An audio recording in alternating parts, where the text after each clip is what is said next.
Recentemente li uma resenha crítica de um filme que dizia: a ambiguidade moral está no auge, tornando este filme a melhor das produções recentes. Satanás conseguiu obscurecer os valores morais.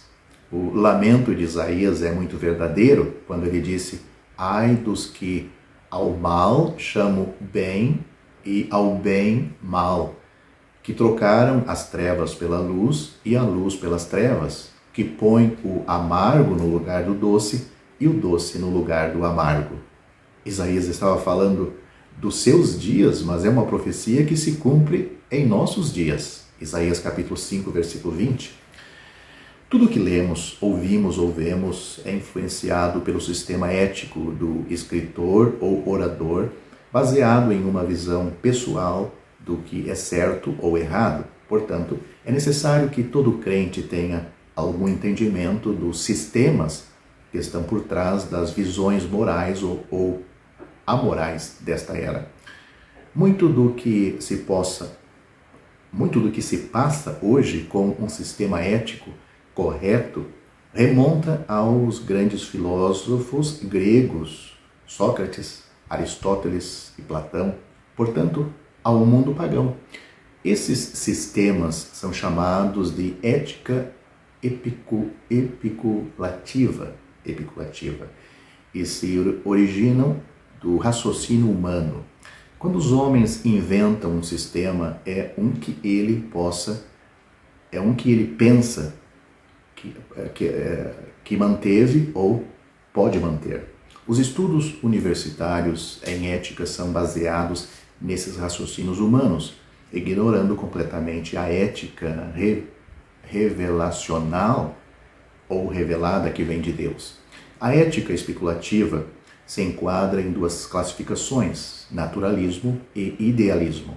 A primeira vê o homem como puramente físico, portanto, ele se comporta em um plano natural. Isso deu origem à autoindulgência que permeia o mundo, um hedonismo que diz: isso me agrada, então é certo para mim. A filosofia libertária afirma que o livre-arbítrio deve ditar as ações. A maioria das pessoas que pensam que são morais segue um sistema idealista, de que o homem é tanto físico quanto espiritual.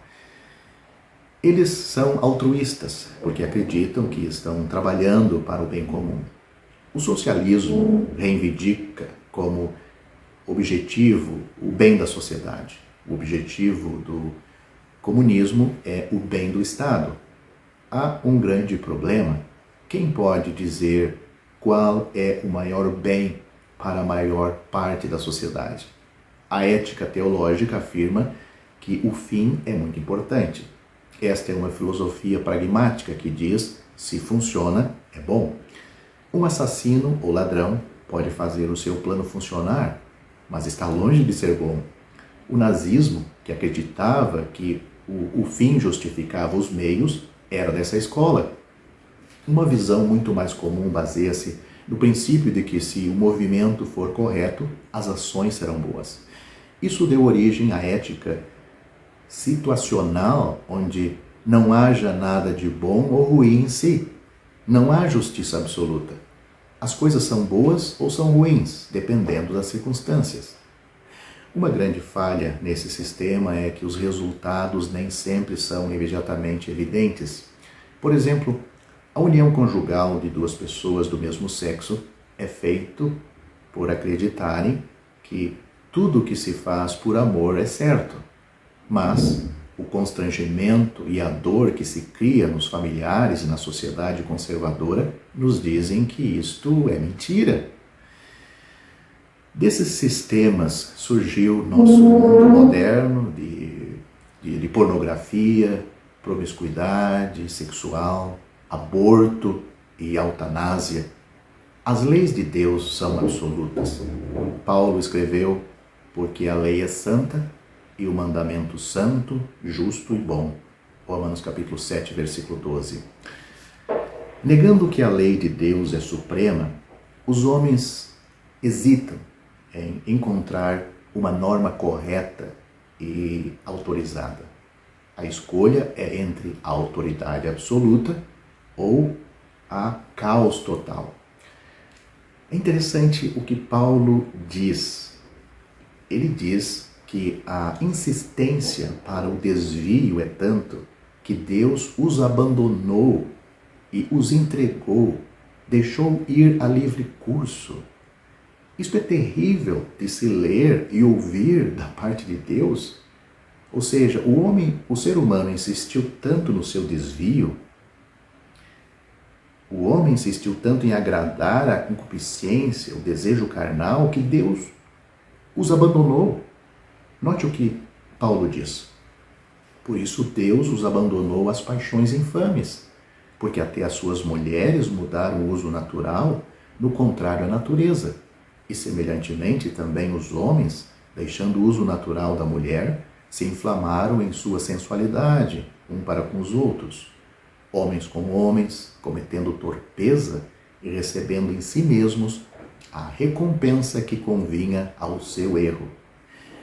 E como eles não se importaram de ter conhecimento de Deus, assim Deus os entregou a um sentimento perverso para fazerem coisas que não convêm, estando cheios de toda iniquidade, fornicação, malícia, avareza, maldade, cheios de inveja, homicídio, contenda, engano, malignidade, sendo murmuradores, detratores, aborrecedores de Deus, injuriadores, soberbos, presunçosos, inventores de males, desobedientes aos pais e às mães, néscios, infiéis nos contratos, sem afeição natural, irreconciliáveis, sem misericórdia, os quais, conhecendo o juízo de Deus, que são dignos de morte os que tais coisas praticam, não somente as fazem, mas também consentem, aprovam aos que as fazem. Esta declaração solene e terrível está em Romanos capítulo 1, e eu citei do versículo 26 ao 32. Para aqueles que estão me ouvindo e ainda têm um pouco de temor de Deus, pode estar se perguntando se a punição do homem pelo pecado é eterna. Esta pergunta não pode ser respondida pelo raciocínio humano, mas pela revelação divina. Antes de respondermos a isso, precisamos entender o que é o pecado diante de Deus, diante de um Deus infinitamente santo.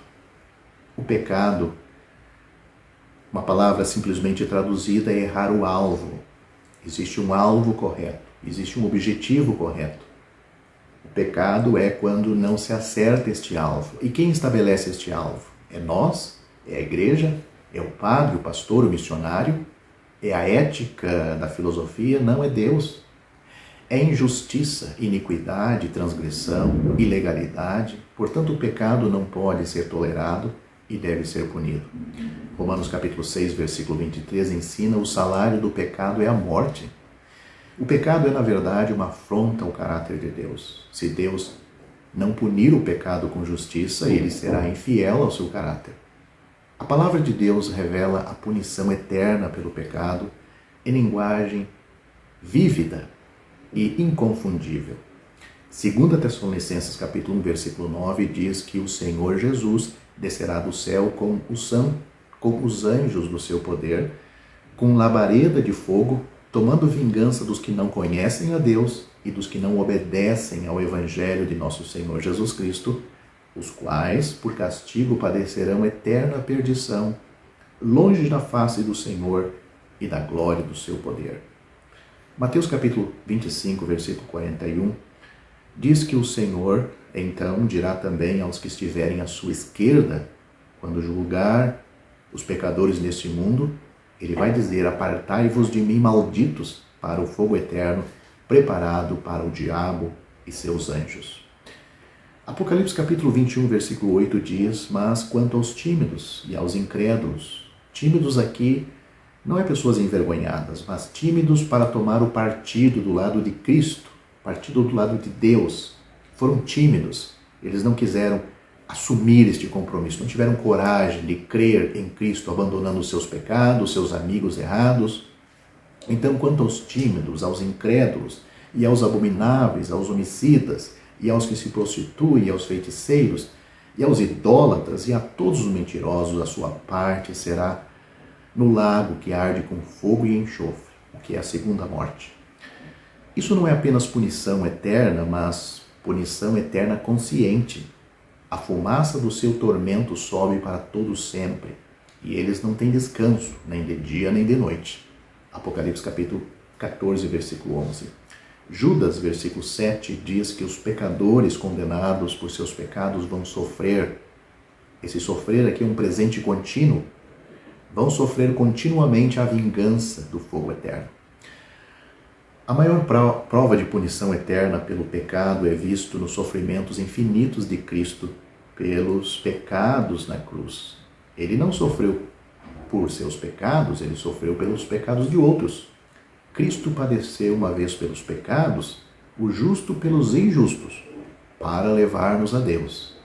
Cristo padeceu por nós, ele não cometeu pecado, nem na sua boca se achou engano, levando ele mesmo em seu corpo os nossos pecados sobre o madeiro, para que, mortos para os pecados, pudéssemos viver para a justiça. Mas ele foi ferido por causa das nossas transgressões e moído por causa das nossas iniquidades. O castigo que nos traz a paz estava sobre ele, e pelas suas pisaduras fomos sarados. Todos nós andávamos desgarrados como ovelhas, cada um se desviava pelo seu caminho, mas o Senhor fez cair sobre ele a iniquidade de nós todos. Ele foi oprimido e afligido, mas não abriu a sua boca. Como um cordeiro foi levado ao matadouro, e como a ovelha muda perante os seus tosqueadores, ele não abriu a sua boca. Da opressão e do juízo foi tirado. E quem contará o tempo da sua vida? Porquanto foi cortado da terra dos viventes. Pela transgressão do meu povo foi ele atingido. E puseram a sua sepultura com os ímpios e com o rico na sua morte, ainda que nunca cometeu injustiça, nem houve engano na sua boca. Tudo o que eu acabei de citar aqui são versículos da Bíblia, e você pode ler em sua casa, na sua própria Bíblia, em Isaías capítulo 53, do versículo 5 ao 9, 1 Pedro capítulo 2, do versículo 21 ao 24, e capítulo 3, versículo 18. A rejeição de Cristo como Salvador pessoal tem consequências eternas. Não é com certeza que podemos marcar o local exato onde a cruz do Salvador foi erguida. Também não podemos apontar com segurança para a tumba real, apesar do que a tradição sugere. Mas sabemos com absoluta certeza que depois que Cristo morreu e foi sepultado, ele ressuscitou ao terceiro dia como vitorioso e a obra da redenção foi completada. Para nós, não é um apego sentimental ao lugar, nenhuma peregrinação à Terra Santa que se exige, mas um olhar de fé para o Senhor Jesus Cristo, que foi pendurado na cruz do Calvário para sofrer as consequências dos nossos pecados e pagar o preço para a nossa salvação. Essa salvação é oferecida por Deus de uma forma gratuita e ela é recebida pela fé. Ela é gratuita para nós sem custo, porque o custo foi pago por seu Filho na cruz. Era um custo que nós não poderíamos pagar. O apóstolo Pedro disse de uma forma muito clara que a Jesus Cristo dão testemunho todos os profetas, de que todos os que nele creem receberão o perdão dos pecados pelo seu nome. E ele disse mais: em nenhum outro há salvação, porque também debaixo do céu nenhum outro nome há dado entre os homens pelo qual devamos ser salvos.